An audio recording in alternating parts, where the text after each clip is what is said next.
हमारे अंदर नई आदतें कैसे विकसित होती हैं, यह पता करने के लिए वैज्ञानिक ने एक जूलियो नाम के बंदर पर प्रयोग किया। इसके लिए बंदर को कंप्यूटर स्क्रीन के सामने बैठा दिया और बंदर के सामने कंप्यूटर स्क्रीन पर कुछ टेढ़ी मेढ़ी रेखाएं दिखाया गया। जो जूलियो को वे रेखाएं नीले, पीले, लाल रंग की दिखाई देती थी।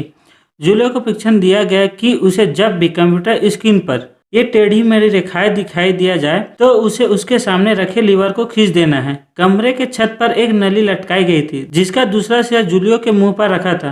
लीवर को खींचते ही उस नली से जामुन का रस निकलता था। जूलियो को जामुन का रस पसंद था। प्रयोग के शुरुआती दौर पर जूलियो ने उस पर ज़्यादा ध्यान नहीं दिया। वे अपना सारा समय कुर्सी से उठने के लिए छटपटाने में खर्च कर देते थे। लेकिन जामुन का पहला खुराक मिलने पर जूलियो ने अपना ध्यान कंप्यूटर स्क्रीन पर अपना ध्यान केंद्रित कर लिया। इस क्रिया को दर्जनों बार प्रयोग करने के बाद जूलियो को समझ आ गया कि जो कंप्यूटर स्क्रीन पर दिखाई देने वाली लाल, पीली, नीली रेखाएं उसके लिए एक इशारा है। यह इशारा मिलते ही लीवर को खींचने पर उसे जामुन का रस इनाम के तौर पर उसे मिलता है। इसे समझने पर जूलियो का ध्यान कंप्यूटर स्क्रीन पर एकाग्रता होकर देखने लगा। इसके बाद कभी भी जूलियो का ध्यान कभी नहीं भटका। कंप्यूटर स्क्रीन पर जैसे उसे पीली रेखाएं दिखाई देती थी वह लीवर की तरफ छटपटाने लगता और लीवर को खींच लेता। लीवर को खींचने पर जामुन का रस निकलता और उसे जूलियो बड़े चाव से चाटता रहता। बार बार इस काम को करने से जूलियो इस काम में माहिर होता जा रहा था, जिसके चलते इस व्यवहार से बनी उसकी आदत दृढ़ता होती जा रही थी। स्क्रीन पर दिखाई देने वाली रेखाओं से जूलियो को आनंद का एहसास होने लगता। पीली, लाल की रेखाएं दिखाई देने पर जूलियो को इनाम की अपेक्षा होने लगता था। इसके बाद सूल्ज ने अपने प्रयोग पर कुछ बदलाव किए। पहले तो लीवर को जैसे ही जूलियो खींचता था तो उसी समय उसे रस मिल जाता, पर अब लीवर को खींचने पर भी कई बार रस नहीं दिया जाता। कभी कभी तो कम रस और पानी अधिक दिया जाता, जबकि जूलियो सही तरीके से लीवर को खींचता था। इसके बाद भी रस नहीं मिलता था। जब रस बिल्कुल नहीं आता या देरी से मिलता या फिर उस रस में पानी मिला होता तो जूलियो नाराज हो जाता और वह मुंह फुलाकर बैठ जाता और अलग अलग आवाज़ें निकालकर अपने नाराजगी जाहिर करता था। बंदरों को इस प्रकार प्रशिक्षण दिया गया कि जैसे उन्हें स्क्रीन पर रेखाएं दिखाई देती वे फौरन रस मिलने की उम्मीद करने लगते। फिर बंदरों की ध्यान भटकाने की कोशिश की गई।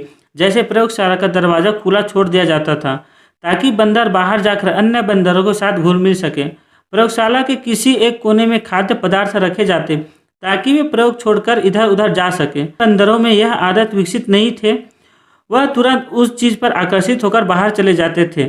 ऐसे बंदर अपने खुशी से उठकर तुरंत बाहर चले जाते और एक बार भी पीछे मुड़कर नहीं देखते थे। उनमें इसे प्राप्ति की इच्छा प्राप्त नहीं हुई थी। लेकिन जिन बंदरों में यह आदत दृढ़ता से विकसित हो गई थी उन्हें कोई भी लालच दिया जाए वे उसकी ओर आकर्षित नहीं होते थे। वे बंदर घंटों तक एकाग्रता के साथ स्क्रीन की ओर देखते और लीवर को खींचते रहते।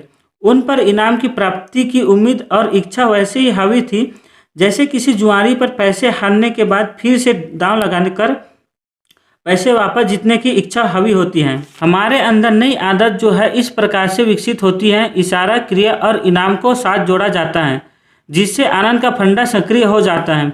उदाहरण के लिए जैसे धूम्रपान की आदत, धूम्रपान करने वाले इंसान को जैसे इशारा मिलता है यानी जैसे उसे सिगरेट की डिब्बा नज़र आती है उसका दिमाग निकोटीन की उम्मीद करने लगता है। सिगरेट पर जैसे ही एक नज़र पड़ता है वैसे ही निकोटीन की इच्छा पैदा हो जाती है। अगर निकोटीन ना मिले तो इंसान की इच्छा इतनी बढ़ जाती है कि खुद ही सिगरेट के डिब्बों की ओर हाथ चला जाता है।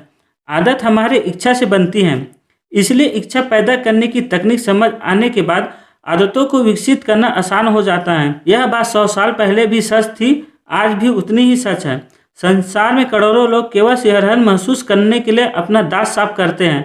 हर सुबह करोड़ों लोग अपना जॉगिंग जूता पहनकर जॉगिंग के लिए निकलते हैं क्योंकि उसमें जॉगिंग से होने वाली एंडोर्फिन के संचार की इच्छा पैदा हो चुकी है।